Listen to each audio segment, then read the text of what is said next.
Kiangazia mengine ambayo tumekutayarishia ni kwamba ongezeko la matukio ya wizi, mauaji na uhalifu mwingine katika mji wa Kiserian, kaunti ya Kajiado vimechochea maafisa wa serikali kuu na ile ya kaunti kuandaa kikao cha usalama na wananchi ili kutafuta suluhu ya kumaliza uhalifu huo.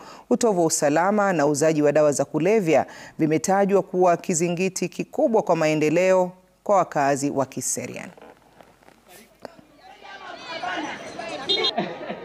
Can I hear all the ladies say? Kwa makofi ya Nyayo.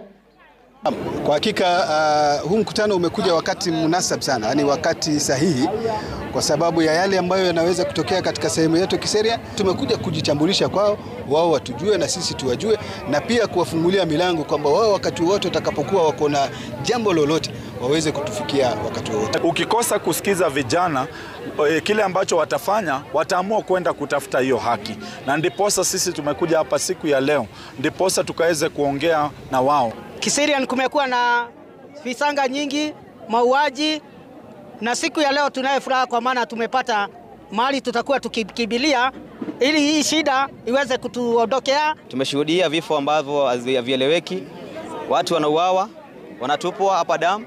Waweze kuongeza ulinzi unayotosha, ndio mama mboga akiwa kwa soko anakuwa na wakati mzuri wa kufanya biashara yake akiwa na amani.